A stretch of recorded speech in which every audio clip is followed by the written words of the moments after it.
तो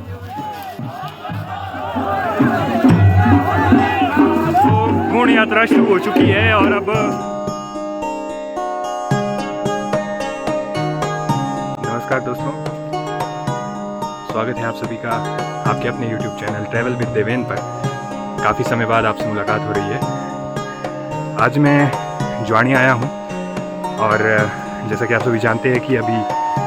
जो हमारे कुल्लू घाटी में अलग अलग जगहों पर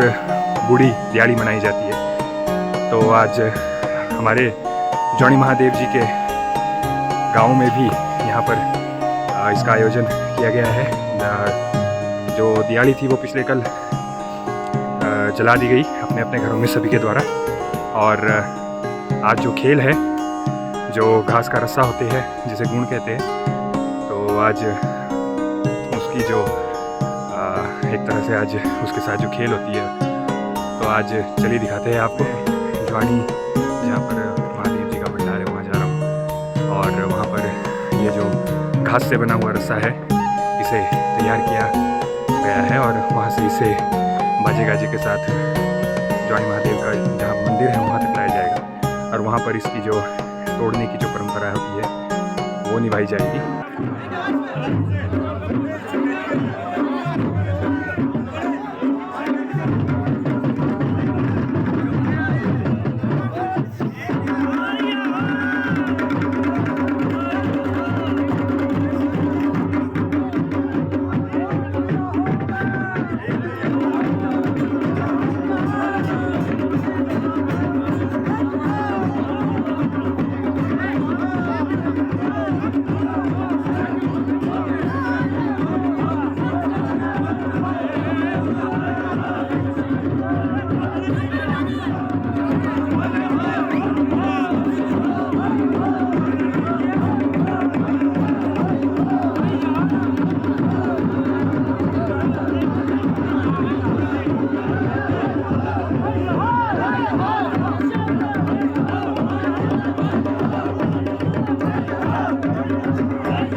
सनी भाई, आपका पहले तो मैं धन्यवाद करना चाहूँगा कि आज हम इस टॉपिक पर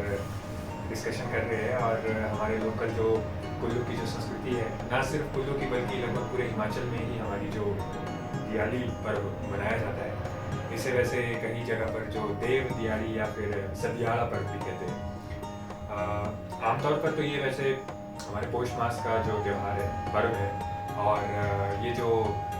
इस जैसे आपको पता ही होगा कि 2024 लगा है और 2024 जो है लीप वर्ष है,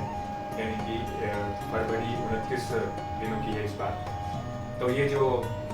हमारा जो त्यौहार है ये तिथियों के हिसाब से बनाए जाते हैं, तो ये थोड़ा आगे पीछे हो गए हैं। तो इस बार जनवरी में ही इसे हम सेलिब्रेट कर रहे हैं। वैसे तो इसके जो कई सारे ऐसे टॉपिक हैं जो इसकी जो मान्यताएं हैं वो काफ़ी सारी है। कई जगह पर इसे जैसे श्री राम जी जब अयोध्या वापस आए थे लंका दहन करके, तो उनके आने की खुशी में भी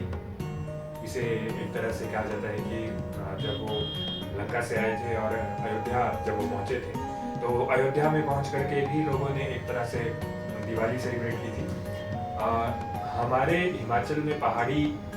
इलाका होने की वजह से यहाँ पर जो है ये श्री राम जी के अयोध्या आने की जो खबर है वो लगभग कहते हैं कि 1 से 2 महीना लेट पहुंची थी।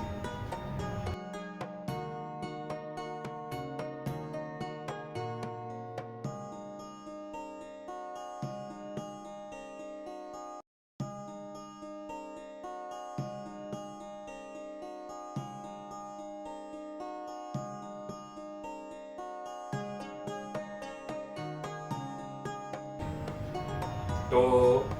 लेट होने की वजह से भी ये जो हमारी जो एक्चुअल में जो अक्टूबर में दिवाली पड़ती है नवंबर में, तो उसके 1 महीने बाद ही ये जो है हिमाचल में भी सेलिब्रेट की जाती है। अच्छा, तो आपका कहने का मतलब है कि नवंबर में अक्टूबर में कभी दिवाली हो, उसके ठीक 1 महीने बाद आश्विन कार्तिक के महीने में हमारी जो अमावस्या में हमारी जो दिवाली जो हमारी बनाई जाती है, और जो ठीक हमारे लगभग पौष मास के आसपास से 1 मंथ कंप्लीट होने पर हमारी अमावस्या के टाइम पे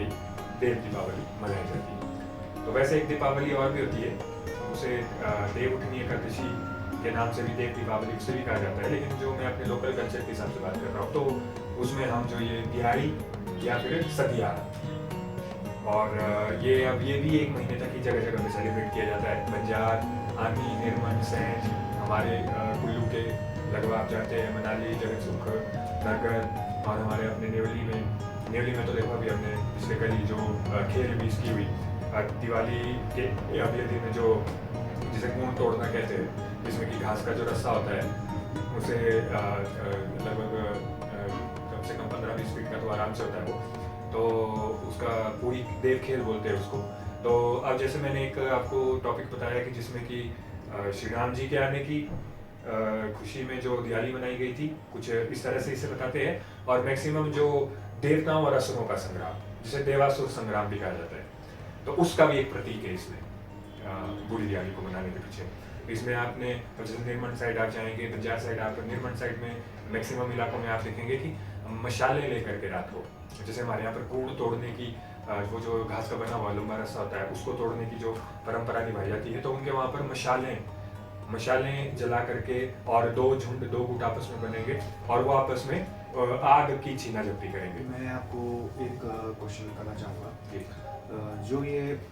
गुण की बात की आपने, जैसे कल ज्वाणी महादेव की बात कर रहे हैं जी, तो इसके बारे में कुछ विस्तार से बताया है? वृत्रासुर, हमारे वैदिक काल में इसका जो उल्लेख भी है, वृत्र जिसे कि इंद्र ने मारा था अपने वज्रास्त्र से, तो कहते हैं कि इसने बहुत उत्पात मचाया था हिमालयी क्षेत्रों में, और जल और अग्नि पर इसने अधिकार किया था, यानी कि एक प्रकार से इसने अपने अधीन कर लिया था इनको। तो सबसे पहले तो सप्त सिंधुओं के बहाव को रोका इसने, जो हमारी 7 नदियां हैं, सिंधु से लेकर के हमारी यहाँ सतलुज तक, जो भी हमारे जम्मू कश्मीर से लेकर के हमारी जो पंजाब तक की रीजन में बहने वाली है वैदिक कालीन 7 नदियां, सप्त सिंधु,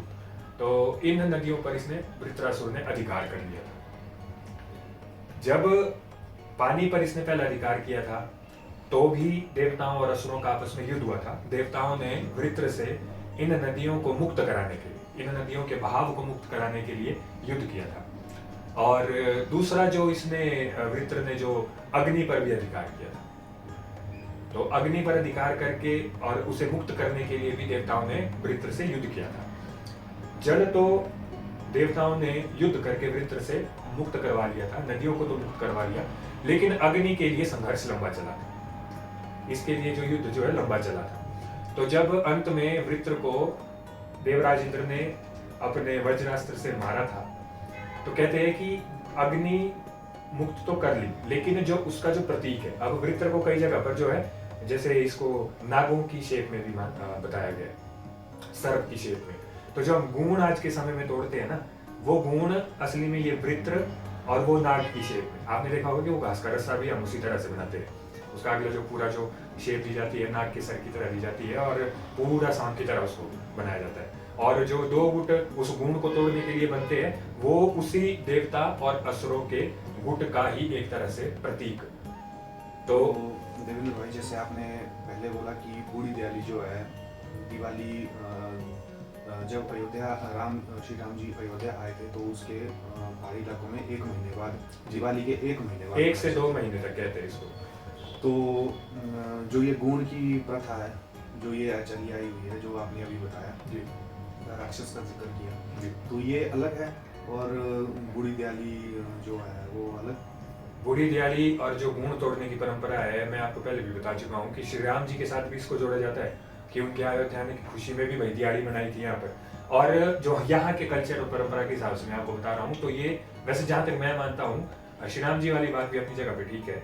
वो भी एक देवास्था का प्रतीक है। लेकिन इसके साथ साथ जो ज्यादा जो मैं रोल मानता हूँ वो यही देवासुर संग्राम, क्योंकि इसमें जिस प्रकार से गुट आपस में मिलके आपस में जैसे एक तरह से प्रतीकात्मक रूप से जैसे नृत्य करते हैं और आपस में एक तरह से युद्ध करने की परंपरा निभाते हैं। जैसे यहाँ पर तो मैंने आपको अपने ज्वाणी महादेव जी के न्योली परिसर में मैंने जो बात की, तो यहाँ पर तो गुण को तोड़ा जाता है, जो रस्से को तोड़ा जाता है, यानी कि ये वही वृत्रासुर है जिसे देवराज इंद्र ने मारा था और उस सर्प को, यानी कि उस सर्प रूपी असुर को नष्ट किया था। और जो दूसरा मैं आपको निर्मंड का बता रहा हूँ, जिसमें कि मशालों को लेकर के और वो आग की छीना झपटी की जाती है, तो इसका टॉपिक जुड़ता है कि वही अग्नि को जब असुरों से यानी कि वृत्र से देवराज इंद्र ने मुक्त किया था। तो कहते हैं कि वहां पर क्या होता है कि जैसे एक बहुत बड़ी जागरा, मतलब बहुत बड़ी मात्रा में जो लकड़ियों के ढेर लगा करके, जी, लकड़ियों के ढेर लगा करके आग लगा दी जाती है और उसके आर पार एक ग्रुप जो है उस लकड़ी को, उस आग को यानी कि सिक्योरिटी प्रदान करता है, जैसे कि यहाँ तक कोई आएगा। और दूसरा झुंड जो आता है वो आकर के उस आग को उठाने की कोशिश करेगा, उस यानी कि उस आग के जैसे जो जलते हुए मशाले उठाने की कोशिश करेगा। तो जो उस लकड़ी के आर पार घेरा लगा के बैठेगा वो उनको दूर भगाने की कोशिश करेगा। तो बाद में वही वो एक दूसरे के ऊपर मशाले लेकर के जैसे एक तरह से हमला करेंगे। तो ये वही प्रतीकात्मक रूप से है कि जब देवासुर संग्राम में वृत्र और इंद्र के बीच में युद्ध हुआ था अग्नि को लेकर के, तो वही अग्नि को एक दूसरे से जो क्या बोलते हैं उसका जो एक चिन्ह, एक प्रतीक, मतलब कि असुरों से अग्नि को छीन करके देवताओं ने अपने अधीन किया। तो इस तरह हर हर महादेव, गुण तोड़ दिया, दिवाली पर्व संपन्न हुआ। आप सभी को मकर संक्रांति और लोहड़ी की बहुत बहुत शुभकामनाएं। तो मिलते हैं आपसे नेक्स्ट वीडियो में। हर हर महादेव।